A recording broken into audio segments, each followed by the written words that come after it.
Hey, everybody, and welcome to Authentic Points of View podcast. It's me, Danielle. Looks like I'm frozen. Okay, I was like, am I frozen? It's me, Danielle, and McKenna is tis not here, but it's okay. Um, so we have a great guest, and I'm really excited to speak to her. Jayme is a dedicated parent, elementary school counselor, child therapist, and counseling professor with an extensive experience supporting children and their families through various emotional and behavior challenges. So that's really important. That's what we talk about on this show. So I'm really excited. Welcome, Jayme, to the show. Hello. Thank you for having me. Thank you for coming on. I'm excited. All Me too.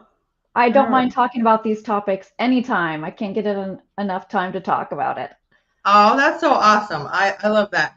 So since you just kind of mentioned that, what as a child, did you always know that you wanted to be a teacher or a counselor, or was that something in your life significant that happened that kind of guided you towards that? That's a super good question. When I was little, I know that I wanted to be a stewardess. They weren't called flight attendants when I was younger. It was stewardess, and I liked that for some reason. I'm not really sure. And then it did switch to teacher. I knew I wanted to be a teacher. And so I was able to teach a little bit, like in a private charter school in Arizona. And I became the director, which I didn't like at all. I didn't want to boss people around. Mhm. And so I started searching through different course descriptions. And I found the descriptions for Seattle U, and they were describing the things I was like, wait, you can do this as a job? You mean you can work with kids and you can talk to them and support them, but you don't have to be a teacher. You can support families. I was like, what is this? So I did my graduate program in counseling and school counseling specifically, and that's how it started. Aw, that's so awesome. Um, so you don't have to like give away your age, but how long have you been doing that? I'm not saying that, but like how long have you been a school counselor now? Well, and this will give it away. Like someone's gonna be able to do the math pretty quick here. But You this don't have is my, no, it's okay. This is my 24th year as a school to. counselor. I'm doing it part time right now because I just can't step away. I just can't. And so I'm only there a couple days a week, but it has been obviously a huge impact on my life as well. And so, yep, that's going on my 24th year. Wow, that's so awesome. Um, you don't look like you've been doing something for 24 years. Okay, good. No, you don't. But yeah, that's so awesome. Counselors are really, really important. And actually, my daughter's in middle school, but I love her. Like, I'm very close with them. It's very funny because she's part of the last year she was an ambassador and part of the leadership program, and now she's in the leadership. Um, ambassadors are only for sixth grade, which is really cool. And so they know they were doing like a because this is middle school, so like a suicide prevention thing. Mhm. They know my story. My brother committed suicide, and so my daughter was like a really cool part of it, and they kind of like just included her with everything, and she got to design stuff. It was really neat. But they are very important for a lot of reasons. What would you say in elementary school, though? So, what would you say is something that kind of comes up very often, or things that you help kids and families with in elementary school? Yeah, I think still it's getting a little bit better where people understand more that counselors are so needed in elementary. It took a long time to get here. I would often, I'd be at the dentist and they'd ask what I do and I'd tell them and they would be like, "Wait, in elementary? What? Why?" Like elementary kids don't have anything. I was like, "Oh my gosh." But as it's become more and more like people understand mental health a little bit better. And elementary, the great thing why I'm there, can't get away, is because one, you are doing some of that crisis response. You're doing a lot of like social services and family outreach. But on the other side, you get to do all the preventative. So you get to do all the skill teaching. You get to do classroom lessons. I love my small groups. And so you get to also do very specific groups for kids that either have grief or divorce, or sometimes it's just practicing some classroom behaviors. Sometimes it's friendship. There's so many things you can do. So, yeah, it's almost a well-rounded job, almost too well-rounded, as you know, too many little things you got to do. Yeah. Oh, that's really cool. I think it's important too that because middle school's tough, and I didn't remember how tough middle school was. I don't know why, but my like Yeah, nowadays, I don't know if it's just because like technology, I don't know what it is, but with the boys, it felt like it wasn't as tough as it is with my daughter. But I guess preparing them, emotionally and everything also for the independence of middle school is right. pretty important because it's scary as heck. Like, so they, um, are there any, I don't know if your elementary goes up to fifth grade or fourth grade, I don't know what it goes up to, but Fifth. oh, fifth, okay. Is there, do you see any, anxiety about kids going into middle school or what to expect or anything like that from fifth graders? I feel very, very fortunate that I've been at the same school the whole time. I've shared schools, I've done multiple schools, but I've always had the same school. And what I've noticed is, I mean, obviously, I can't measure the kiddos that leave or transfer out, but the kids that are there for a big chunk of time, they have built all those skills. And so I think by the time they get to fifth grade, it's very minor things that they're worried about. It's the like, do I have a locker? Where do I go? Where do I? So they don't have a big anxiety about other things like bullying, or they're not too worried about like, how do I make friends? I mean, they're concerned about it, but it's not huge on the forefront. Now, I will say it's different for different kiddos, right? Some of our kids who are neurodiverse or who are full time in special education, they have more because they have more anxiety and they're not sure, how do my program look here, and it's going to look different, and I'm used to my one resource room teacher, and what do I have over there? And so that, I think I spend probably more time with those kiddos or kiddos who have moved multiple times and they don't have their roots set in. You spend more time with them as well. Yeah. So, I thank you for mentioning neurodiverse. My second son, I always say that I have three sons. My second son has several diagnoses. And so it was a roller coaster every single year. And there was different struggles and stuff. And I'm very proud of him. Now he's like so different than he was.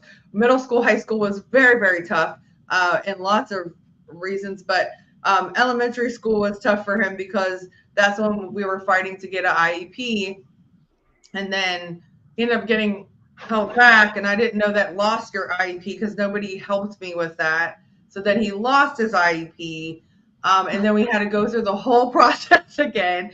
And I was a single mom, and I was working like so many hours a week. Like at one time, I was working like 70 to 80 hours. It was crazy. Anyway, so it was a lot for both of my boys, but just like trying to get the support that we needed, um, which we did have a lot of support. But um, you know, even when he got held back, he was like, I looked at it as a parent, like, oh, look, now you're like ahead. And he's like, well, yeah, because I already went through it. So, like, he was saying, like, well, duh, like, but Yeah. he had to go to occupational therapy and he had a hard time reading and different things. But it was like all the people combined together, helped build our team. Mm-hmm. Um, there is a lot of that I know from him. Now, this is a long time ago. He's 22 years old, but that is hard when you transition and you're like, okay, well, what support am I going to get? Or in elementary, some of the elementary schools, there's two teachers, so they don't know who's getting special, like they don't know. So there's like Mhm. a teacher that is doing, curriculum with the kids that might have an IEP, but then there's also a main teacher, but you kind of don't know who's working with who because they both help. So it's like it's not as known or prevalent, like, oh, I'm getting services. So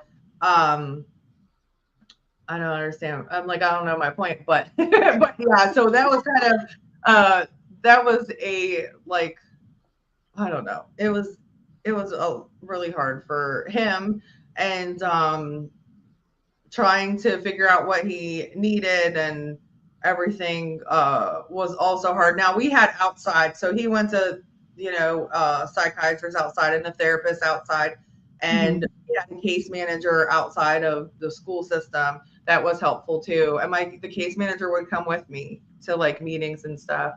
Um, but do you find that like kids, I don't know where you live, but the kids that need the help, do they usually get the help? Like, is it a good? I mean, ours was very difficult. It was like a pushback, but I think nowadays it might be easier. Are there any problems with where you would have to speak up and like advocate for someone or?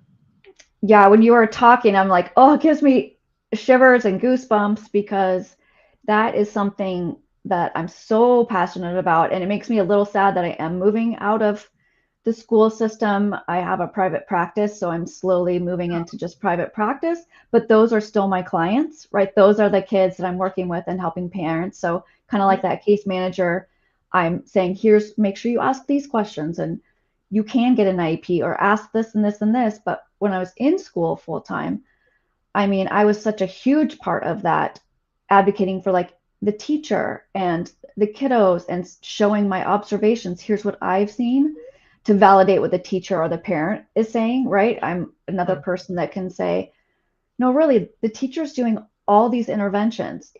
We need more. It's not just a little bit of, preferential seating, or we need different curriculum for certain things. And so, yeah, I definitely couldn't keep myself quiet on those team meetings when you were trying to see if should we evaluate for an IEP.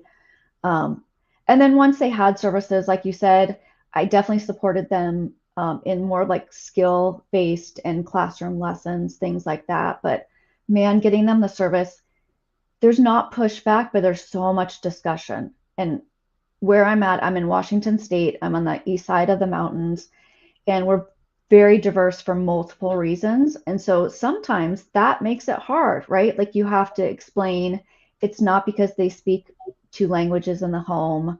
It's not because they've moved a couple times. Like you're trying to say, this is, Right. yes, we're taking those into account and we're not forgetting that, but this kiddo needs more support. What can we do? And I'll say my school has been really good at, while we're in the process, making sure like myself or other people are giving those extra supports, because it, as you know, takes a while to get that plan in place so that they get those services. And so, yeah, I'm all in there. I can't help myself, even when it's probably not a kiddo on my caseload. I'm just in there. And like I said, that's now the clientele that are coming to me, which makes me happy that I haven't let that go so far.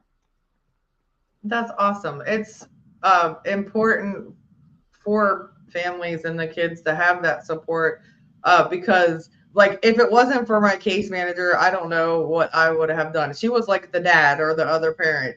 Yeah. She would speak up for stuff when because I was literally working all the time as a restaurant manager, and I didn't really sleep. Like it was tough. Like my kids were late to school because I would have to work 18, 19-hour shifts, then drive an hour to go pick them up, then take them to school and all this. And like, it was, so she was like my voice for like, not saying it's okay to do that, but that was the only way that I could survive and pay for everything by myself. And, and I wasn't getting help through the state at that time. So babysitting was taking like almost everything that I made, and it was a lot. But I'm very grateful for all of the team that was like my other parent, basically, essentially. And Yeah. so yeah, it was really important. And having that guidance that you give people, saying like, make sure you ask this, or make sure you know this, or whatever. And that's what I love. I'm a coach. I do grief coaching and different stuff, but I'm also a nurse. So that's what I do as a nurse as well, is like advocate too for patients and be like, hey, this is what's important. This, or word it this way. Like if you want to Right. get somebody's attention, word it this way. Like I know what you're saying. I'm Yes. not telling them what to say, but like if they're telling me the words, flip the words, and then they'll know what's important, right? So it's the Absolutely. same kind of thing, um, that you can, like, that's really awesome. And also speaking up for kiddos that maybe like, English is their second language, and I can only imagine like how scary that is. And they're already trying to navigate what's going on in their bodies and try to figure out like, why can't I focus, or what's going on, and then all of a sudden like, wait, am I understanding this? And then sometimes they're the translator for their parents, and wow, Yes. That it's has been some interesting meetings, right? Because you have the translator there, which that didn't when I first started, yes, we did, but now it's like, at least in my school district, it's just common practice because now we're like, the parent doesn't understand, how can you do this? But being on that team, you have to be able to be like, okay, we're going to take the time, we're going to slow down to make sure that parents are getting every word. You're going to look at the parent, not the translator, like all these little skills that you need to do to show them you do care and you are advocating for them. But yeah, it's definitely, like you said, if you didn't have those team members, if you didn't have people there, which I'm sure happens in lots of places in the country. Like I can't imagine those kids just floating, right? They're just floating. And the teachers are floating. They are not sure, they can't provide all those services by themselves to all the kids. So yeah, that's a hard thing to think about. yeah, and teachers have it tough. Like even I mean, so do counselors, but even the teachers, like, oh my gosh, I love them. So the middle school teachers, the, my daughter's principal is amazing. I love her, but they do these things where they like appreciate the teachers. They let them stay off of lunch duty, so they'll have like a celebration for them. So they ask parents to come in, and Oh, that's cool. it's very sweet. But like, I went into the lunchroom. I'm like, I'm gonna do all the lunches, and so wow, it was fun. So some of the eighth graders are way taller than me, and I'm 5'7", and they don't know who I am. And our school district is very diverse, and I absolutely love it.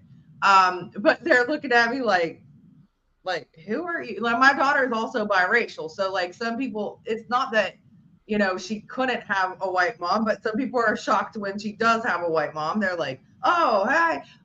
Yeah, But yeah. she's proud of me. She announces me all the time, and lots of people that have been in the same school with her for years, they know who I am. But anyways, these boys were going back and forth, throwing chips and doing all this. So I'm trying to do my duties as a lunch person, and I go up to them and I'm like, nicely, I'm like, hey, can you Yeah. not throw that? And right in front of me, he's like, Mom. He just throws it. I'm like, all right, okay, have a nice day, and I just walk away. Um, and and I look around, and it's so loud, and I'm like, these teachers like are such a blessing, or like whoever's doing everybody in the school. I don't care if you clean or what you're doing, like it's such a blessing. But it takes a lot of patience, because you can't even hear yourself think, like, literally. Yes. It is. I'm like, you went in the lunchroom? I'm like, ooh, you're brave. I didn't know I was brave, or but and I think I've did it a couple times, but now I'm like, it's okay. And then this year so far they haven't asked us because the school year just started. But I'll be more like, she's in seventh grade now, and I think I'll be more comfortable. And I know more of the teachers now and stuff like that. And we go to a lot of the things. So they have like stuff for literacy. So like we went to this one meeting before that was really cool, but it talked about sixth, seventh, and eighth. She was in sixth. And like I said, I know the counselors, I know the principal, I know a lot different people in the school. So it's kind of cool. Like I'll be like, hey, and I'm part of the PTSA now. Woohoo. So Oh so I boy. yeah, so I did I just like helped at a dance the other day and stuff like that. And then like they're tackling each other and I'm just like, okay. But Middle school. middle school's so fun. But the point of my rambling is that I really appreciate any grade that anybody does anything, council or school nurses or counselors or teachers or anybody, because they're really like shifting the perspective of the kids, or being that support, and sometimes being the second parent, like in my instance several times, being um the love that the kids need and everything. Not that I don't show my kids love, but they didn't have a guy. So if they had like a guy teacher or their counselor, my boys, I always wanted a man to be their counselor Mhm. outside of, I can't control what happens in school, but that was like also something that they were held accountable. So that's something that they felt more comfortable talking to them, all this. And I was like, okay. And so that's what we did. So, um, but to have like a village, like around, because it's hard, it's not easy raising kids. And, you have two kids. So, And they're like young adults, and we're still, they still have lots of things trying to navigate what they're doing, the transition they're making.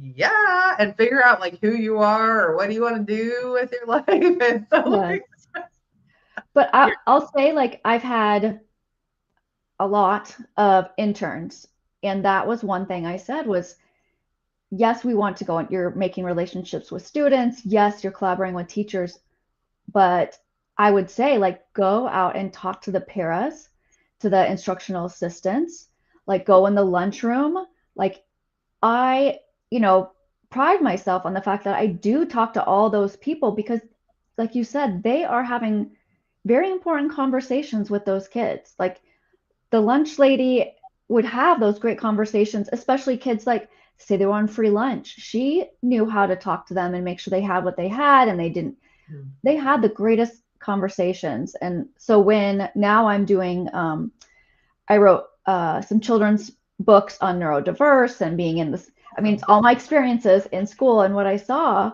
But when I'm at different events, just local vendor events, and someone comes to my table and they'll say I'm a teacher, but when they say I'm a para educator, I am like, you're my person. Okay, let's talk, because I just know that job. I know how hard it is, and so I can't express enough like how important it is. All those people in the school, custodians, like there's not anyone on that school ground that shouldn't be a part of the team.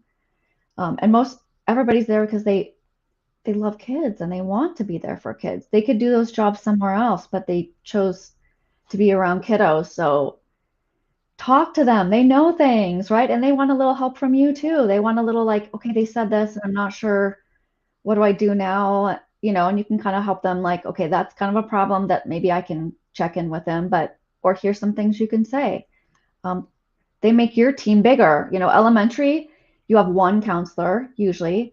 I was a half time sharing two schools for quite a while. And so caseloads were like 1,000, right? Or over 1,000. And so having those people, you're like, I needed them, and so yeah, I can't voice enough how important those people are in the schools. wow, 1,000, that's too much.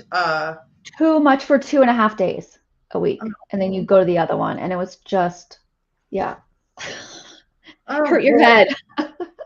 Well, I was gonna ask you, I will ask you about your private practice, but since you mentioned your books, what are they called? And you kind of talked about what they're um about, but is it fiction, nonfiction, and what are your books called? Yeah. So I started this perfect segue. You did a great job of segueing into this. But my first one was called We Will Join You. And it's based on my school. It's definitely not true, but there's a lot of truth in there, if you know what I mean, things we Mm-hmm. see. But the idea came because I wasn't like, I'm going to write a book. It really wasn't that. Is that our school piloted full inclusion. And so they brought every kiddo that lived in our home, their attendance area, instead of like having specialized schools or classrooms, they came to our school. And there was obviously support for them and they were helping. I mean, teachers were like, what are we doing? But what I found was there was no resources that I could find for the general education kids. How do I interact with kids that don't talk, that are maybe they make different noises, maybe their bodies are a little bit out of control, maybe they're highly anxious, like they didn't know what to do, but they wanted to be their friends. And I was like, oh gosh, I don't want them to give up. I don't want them to invite a kiddo to play and then the kid doesn't say anything. And so they're like, oh, okay. And they leave. I'm like, no, we got to find ways to teach them. And so that's what this book is it touches on these different characters. They're all animals. Their characters don't have names on purpose. So like owl is owl, the cheetah is cheetah, because I wanted all the kids to feel like that could be them. I didn't want to make it a boy, girl, different cultures. And so it's just panda. And I kind of touch on each of the neurodiverse characteristics in there and how to, what would you do? And so it's a very, obviously, you can't write everything in one book. It would have been, 400 pages. But it's just a little glimpse of like, if I just join them, what they're doing, that counts. Just notice them. And so that's what the cheetahs learn in the story. And then each of my books after, which I have two, and I've got two more I want to do in the collection, are specific to the characters you met in We Will Join You. And it talks more about like Al has anxiety. And so the book talks more about her struggle in school, her thoughts, her what ifs that she has, and how she can kind of manage it, but also embrace it. Like that's the other point is I want kids to know it's not bad. You don't need to get rid of it, but how can we manage it? What can we do? And so Squirrel has ADHD, and so his book talks about being really angry when people are calling him out at Foursquare, and he gets furious, and then people don't want to play with him. But him learning, okay, these are good things. You're good at the game, but let's learn how to calm down and use some strategies.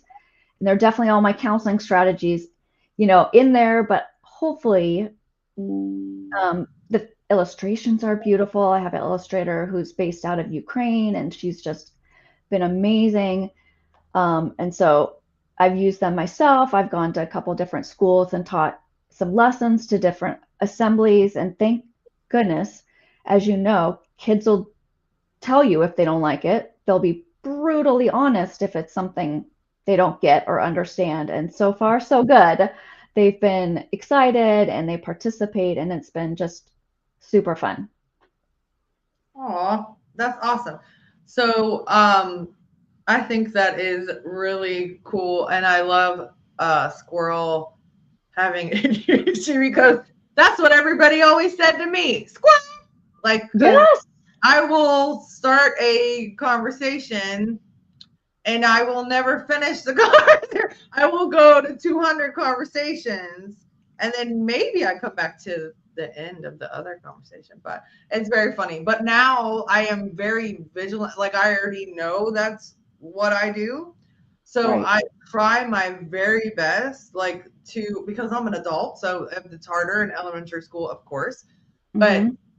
as an adult, like even interviewing, I have to pay attention to what you say so I have a response. So it forces me to focus, which is good. I love that. But I can't just say like at work when I'm talking with another nurse, sometimes I might go off on a tangent or whatever. And then I'm like, oh, that's rude. Let me get back to, I want them to understand what I'm saying. So Right. and also because I'm an adult, and this can work with little kids too, is that when somebody doesn't understand me, I tell them, please tell me. I need to know. Like Mm-hmm. what do you want me to clarify, or what didn't I finish? and so that's helpful for me. But also, I'm not in elementary school.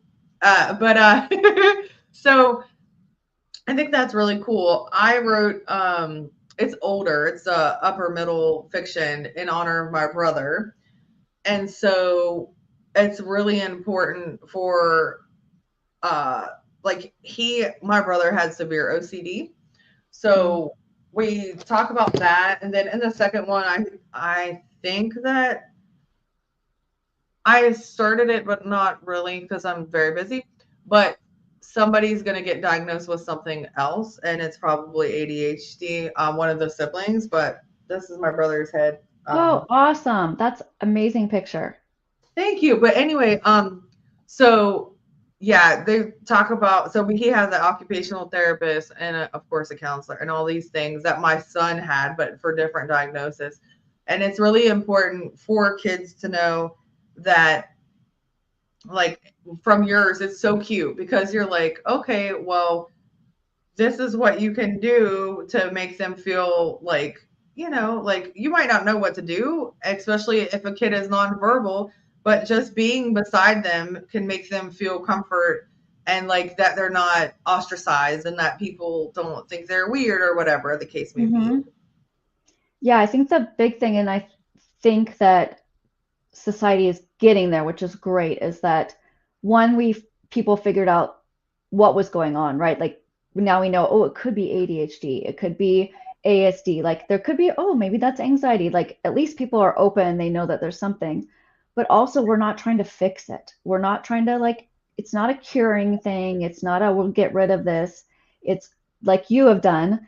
Okay, I know these are the things I tend to do. And I know people are sometimes like, that didn't feel right. And so you know to go and do these things. And that's the same as what I'm hoping to do with my books and traveling around and seeing schools is we're not fixing it, but we're also teaching the other kiddos how to interact with them. And that I will say kids love the squirrel book.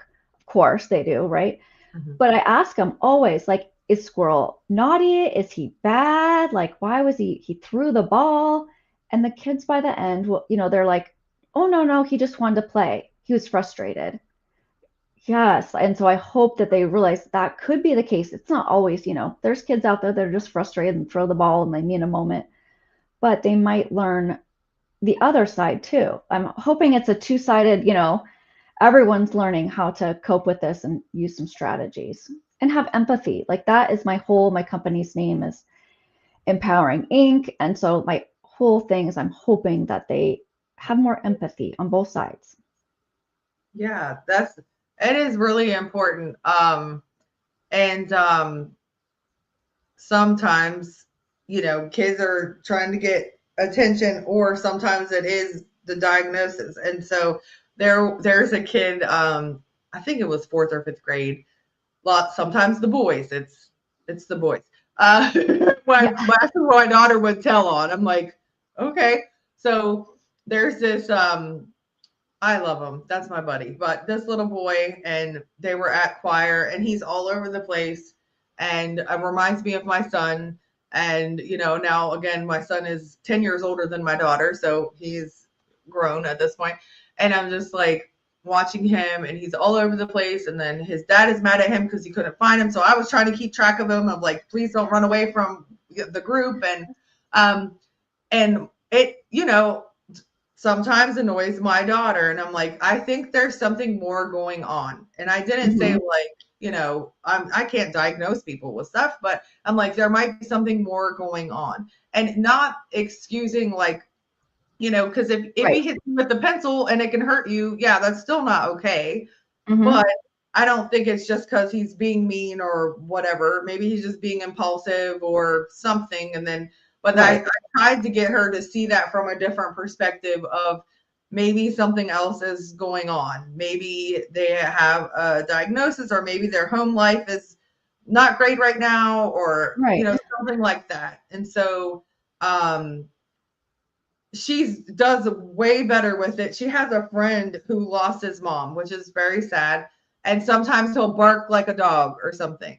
And Mm-hmm. so, and she goes, I stick up for him because that's okay. I'm like, yeah, it's okay. Like maybe that's his only way to express how he feels. He's really upset and frustrated, and boys get angry, as you know, that sometimes Hmm. that comes out as anger, or maybe he's just expressing himself like that and he feels freer as acting like a dog. And I'm like, good, don't Right. judge him for that. So she is doing really good with that for the most part, but she is a 12-year-old girl. So Yes. And I will say, like, just like what you said, like middle school, I mean, it swings back. It's harder in middle school to do it. yeah. Like, you teach the skills in elementary, and most kids are so open to it. They're like, okay, yeah, I'll try it. And then those darn hormones come in, and peers are what peers think are more powerful than anything. So I don't know how middle school counselors do it because, yeah, that's an age where it's real hard to say, think from another perspective when they're like, no, my perspective is the perspective. Right. So that's a hard age for sure. And then they'll go through high school and it gets a little bit better, but still really hard. Like that is really hard because their life is foremost important. Uh-huh. Yeah. We have found that out lately. And it's just her and I. So it's like, okay, I don't know. But she's a great kid. But it is it's a challenge. Elementary school was way different than than Yes. middle school. Everybody says that seventh grade is the worst though. So I'm just like, okay, we're in seventh grade. It's gonna be okay. We're Yep. surviving. We're gonna get to eighth We grade. can do it. Yeah. Woohoo.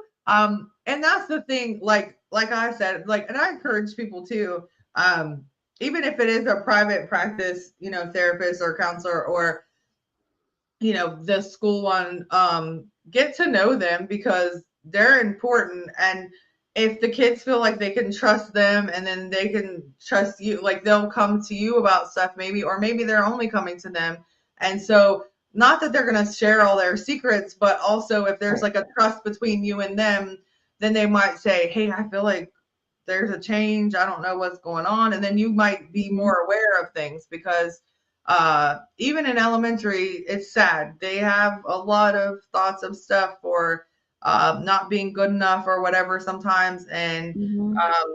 if there's something you can do at home as their, parent, or even if it's a grandparent, whoever's raising them, to kind of help, uh, then of course we would want to. But if you're not aware or they're hiding or they, I don't know. Mhm. Mhm. It's tough, but I'm laughing at myself because I'm just going through it right It's now. tough, yeah, because it's tough. You have to laugh. You got to do something else. Uh-huh. Yeah, but anyway, so you said empowering Inc. or Yes. empower, okay. Yeah. So, you know, like you, I can't seem to have enough jobs for some reason. I don't know. I get passionate and then I just start something else. So I have my private practice, and that like I said, I'm in Eastern Washington, the East. It's a confusing thing to say of the mountains. So Seattle area of suburban Seattle. And that's where my private practice is. So that's a different company, but then my books are Empowering Inc. And so I get a chance to blend both worlds, which that's really, really nice, um, because I get to do it all and keep talking about it over and over again. That's so awesome. So, um, when did you decide to kind of transition? I know you kind of talked about it a few times, like the school counseling stuff, but and how you don't want to leave, so you do it 2 days still. But when was there like a aha moment where you like, well, oh, I got to do private practice because I want to help in a different way than I can in school, or was it the neurodivergent thing, or like what kind of um happened that you were like, no, I want to do this outside of school? Um, you know, it definitely evolved into something I didn't think was going to evolve. There was a few of us, and I had the best mentor, just a fantastic mentor who was doing social groups, and I would volunteer to teach some of her social groups, and she did that as part of her private practice. And I was like, well, this is cool. I would do this. This is cool because it's still groups. I'm still liking it. And she kind of was like, if you ever want to have a practice, I am so happy to help. I'm happy to have you come and get hours with me, all these things. And I was like, you know, I'll try that. And it was right after the pandemic. It was right after it. And so counseling was a little different in schools. Obviously, we weren't there full time. And I'm like, well, this is the time to try to do all this stuff. So I did it, and I did it more as like this is kind of cool. I'm going to try to have my own business. Like it was really more of that. And I hadn't started the books. I hadn't done any of the books yet. And so um, I tried it, and I found an office I could sublet. I was Monday afternoons. I had like 2 clients, and I was like, this is so fun. And then it started growing where I don't know what happened, but my first 2 clients were on the spectrum. They had autism and lots of anxiety that went with them. And somehow, like, word of mouth just went not crazy, but I was like, okay, I think I should add some more clients because I can do this. And let's see, I started in 2021 with those 2 little clients. And slowly grew it. And now I'm doing my private practice 4 days a week. I added another day this year, and it's my clients are, I would say, 85, 90% neurodiverse. And it's just that's my kids, that's my people, and those parents are. I get it.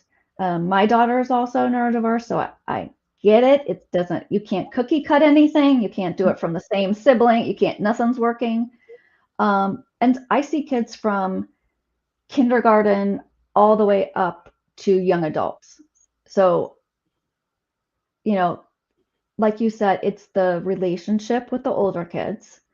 And then with the younger ones, they can have these moments where they're just having these outbursts, but they're doing it in my office in a safe place.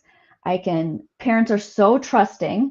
I'm so glad because they can obviously hear their kiddo having, a meltdown or getting frustrated, and we can work it out in a safe place. And I hope, trust me that I'm not, trying to do something, or I'm listening to their point of view. We work it out. And definitely not the first time. But it's so different than in school when they're having a tantrum. Even if they have that great counselor, that counselor has 500 other kids that they're trying to help, so they can't, really dig in. Right. And that is what did it for me. The fact that I wasn't doing the quick check-ins, I now was like, I could see that I was making a difference. I could see the things in real time. And as a school counselor, it's really hard in elementary. You don't get to see because it's skills that they're going to use later. So it's great. But I was like, this is fantastic. This is a whole different world while I am building this relationship, and these kids are growing. I can see it. They're getting IEPs in school. I'm like, oh my gosh, I'm doing the same thing, but in private practice. So that's the thing that's really got me. I think it's really the clientele, the kiddos, the parents. It's just been really, really fulfilling. Oh, I love that. And it's really important. And I'm glad that you found like what you're supposed to do, and, and it brings you happiness, but you're helping other people. It's really important to know when you're like, okay, I need to do something bigger or something, but you're still doing the same kind of thing, which is cool. Yes. So, it's like with me was my coaching, like I help women who are grieving, but like at my job, so not the same thing because you did the same thing, but like at my job as a nurse, I talk to people, I listen to them, people share with stuff with me that usually they wouldn't tell other people. Mm-hmm. I'm very blessed and grateful, but I have limitations of what I can do, what I can say, what Right. there's certain things that, as a nurse, I can't just like go into full, like, sometimes I say, have you ever done positive affirmations or something like that? But Yeah. like, I try to help in a way, but also I have several other patients, so I can't just like focus on just that one person. So, Right. but it's really cool that you are helping all the, like, I love the neurodiverse, like you said, the spectrum. My son is on the spectrum. They don't call it Asperger's anymore, but even for him, literally just him, every week was different. Sometimes timeout would work. Sometimes he would be like, I don't think so. Sometimes this would work. Sometimes it wouldn't work. It was like, it changed all the time. So I could only imagine, having all these kiddos and like not one. And I know someone that has I think it was 3 out of 4 kids had autism. Yes. And one or two were nonverbal. So like that is so different, but they were all different, right? So it's still learning each individual, because we're all individuals, learning what works. And again, sometimes it doesn't work the next week, but what works for them at this point to get them the best outcome for them to be successful, So I really, really like give you kudos, because you're really doing an amazing thing helping even the families. Because when my kids went, my son would get help, or like when the case manager was there, honestly, she would come to our house and that would be my break sometimes. She'd be like, go take a shower or go whatever. And I love that. We would play games together as a family. It was like not just a session, right? So it was like we incorporated so many different things of like real life and like distracting. Like she would still work, right? So she would be saying and asking stuff as we're playing a game, but it was cool. So I don't know. I think that's awesome that you're doing that. And like, do you ever, since you have a book with like animals, do you ever work with like puppets or anything like that to like kind of do those kind of things? Or So I'll tell you. I see little things back there, but I I can't. do. I have. They're like, oh, I'll grab one for you. They are the plush characters. I've got the characters as a plush to go with them.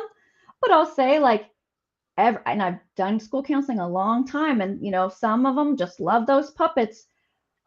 I did really good for a while for kindergartners. I had a puppy that did, all the things, and he was like Squirrel, that I was teaching.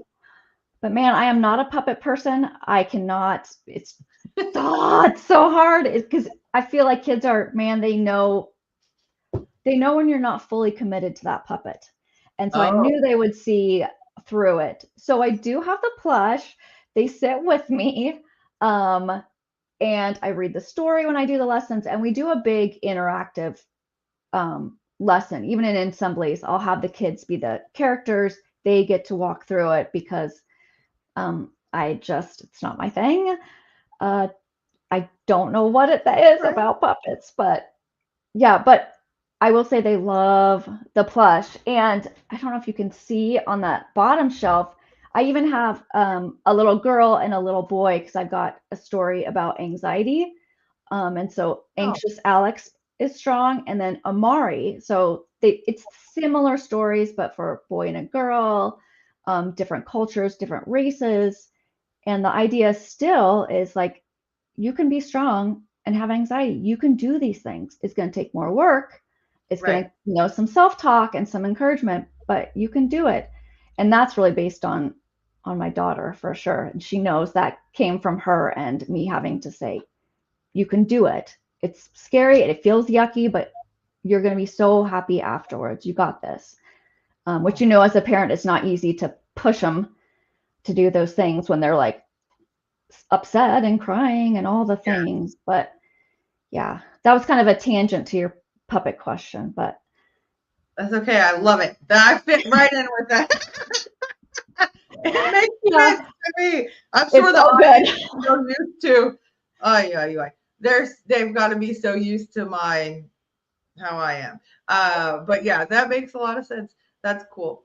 And it's good to have that, like, as a parent too, because I feel like I was told my whole life, you're weird, you're this, you're that. And then, so the funny thing is, I never, especially back then, girls really didn't, I don't think, got tested as much, because boys, like, it's way different, sometimes how it presents, sometimes, not all the time. And my, my son, like, really literally rocked back and forth since he was 2 months old. And so people would say, when he was getting all his diagnosis, which one of his parents has autism, which one of his parents has ADHD. I'm like, Me, I don't know. But yeah, then later on, literally, I was interviewing an ADHD coach. Love him. Shout out to Shane. That is my buddy. He he's like one of the, I don't know if he's vice president, whatever he is, for the men's ADHD like Facebook thing. Like he's really awesome. He helps, he coaches parents with kids that are neurodiverse. Anyways, the point is that I was interviewing him and he's like, "Hey, I'm not going to say which one you have, but which one do you think you have?" It was I was like, "Oh, okay." So my whole life, I like compared, not my whole life, because my son is obviously younger than me, but like I always compared everything to how my son was, and that's not how everybody else. And I didn't Right. understand because he so was like, he never could, we couldn't get a picture of him because it would just be blurry. He wouldn't sit down to eat. He never slept. This, and that. And so I was like, I wasn't like that. So it's important to know that, and this makes my friend laugh because I go, girls and boys are different, and he just cracks up because he's also has autism and ADHD, so he thinks it's funny. He's like, of course they are, and he starts laughing. But Yeah. but it's true. Like, if we look at the presentation of stuff, so I'm going through that with my own daughter. She's 12, and that's usually, I guess they say girls, like, because my son got diagnosed at 4. But my daughter really is showing, she has so many advanced classes, and so she's kind of showing well, there's nothing wrong with that. But knowing that you have that, so that's the whole point of me, was saying that, like, the fact that you could help your daughters, like with me, it was Right. there. No offense, I love my parents, but there wasn't support. There was like, my family would be like, "You're weird," or "Why do you want attention all the time?" And in my mind, I'm like, "I don't want attention. I didn't want the attention." You know what I'm saying? Like I wasn't Yes. doing anything to get the attention. That was not my intention, was to get the attention. I didn't want the attention, but I just always was like, "Oh, Yeah. look at me," But anyway, so I say that to say that great for you for supporting her and being like, "Hey, you can do this. I know it's hard." Hmm. And it is. It's a lot harder. I mean, like, it's harder when you have any diagnosis because you have to like kind of hone in and sometimes shut out the noise that's in here, right? That's Yes. hard. Yes. It's super Yeah. hard. But And I will say what you said about for yourself, not no one recognized or, identified it or said like, hey, maybe it's um I think I first felt like this camaraderie and this pull to kids in special ed or on the spectrum or whatever it was. I always seemed to do my writing in graduate school or my observations. I was like so drawn. And I really started thinking about it. Well, my sister went through the special ed program, her whole, all, especially high school. And I just watched, like, they put her in the program and then it was like, you don't have to do anything else. We're not going to push you because she was having, she would yell, she would have some behaviors, and they were like, okay, we're not going to upset her. So she doesn't need to do PE. She's not going to do drama. She's just going to get life skills. Like, it was such a wave of pushing through. And I was so disheartened by that. I thought, well, now she's an adult, that she's doing good, she's doing great, but what could have happened if people would have said, here's the thing, and let's give you some skills so you're not going yeah, to have these anxiety. You're not going to avoid, she still avoids things, and she'll admit that, I just can't, I'm not going to do it. And I was like, which is okay, like you said, but darn it, I really think things could have, maybe been a wider world. Her world was very small, and I think she could have had a bigger world, more opportunities, and because of, yeah, there was nobody saying, hey, maybe let's look at these things bigger. yeah. And that's the thing when I look back is like, I mean, not that this is not all about me, but it might help someone. And I'm just very Mhm. transparent and authentic. That's why my show is called Authentic. Yeah. And that's my business name too. But in school, I don't know. It's like we were a military family. So I don't know if that's how it kind of got missed or what, or it was because I did okay. But one time Mhm. I got placed in and I did not handle it well. And I'm very like honest about that. I love people. I've always cared, and I always try to help people, and I always was like a welcoming committee. That's how my daughter is. All these things, but I hurt people's feelings, and I didn't mean to. I didn't finish the test, so they would like do the, and we were in Germany at the time. I lived in Germany, and they did those standardized testing. I freaked out. Even in college, in nursing school, I would freak out and have panic attacks during tests. But anyway, and still nobody was like, hey, maybe something's going on. But even myself, I didn't say it. But anyway, the point is I was in seventh grade, I think 6th or 7th grade. And we did this test. I didn't finish it, so I failed it. So they put me in the below average reading. We had to go to a different building, which is embarrassing. Why would they do that to anybody? That's horrible. Right. And so I was a brat, and I didn't realize I was being a brat because I never want to hurt anyone. I like always was like inclusive of everybody and always loved any friend, no matter what was going on. But I said, I don't need to be here. And you know, it's like in jail. They're like, yeah, sure. Everybody says that. Yeah. Sure, you don't need to be here. So maybe day 2, they had us read a section of something. And they said to me, oh my gosh, you don't need to be here. And I was like, that's what I'm telling you. I wasn't trying to be mean, but it hurt everybody's feelings because they really needed it. Mm-hmm. And that's something that like I look back on, and I got goosebumps right now. And I'm like, I never meant to hurt them because that's not fair. And even having a son, and my brother went through that as well. Never would I hurt someone, but I was trying to advocate for myself. Like, hey, and so even then they didn't understand that I needed some help or something different. And in nursing school, my teacher one time, because this is not how it works, but one time I was literally crying during a test. Everybody left class. She was nice enough to stay with me. And she goes, you're going to fail. And I went, ah! And she's like, can you see right now? And I said, no. And she goes, well, how are you going to pass if you can't see and answer the questions? So she asked me questions out loud. I got them correct. But when I was like trying to get it on the paper, I just would freak out. And I still passed, thank God. But if I had someone to like advocate for me and say, hey, maybe you need to get tested for something, or let's see what's going on, I might not have struggled that much.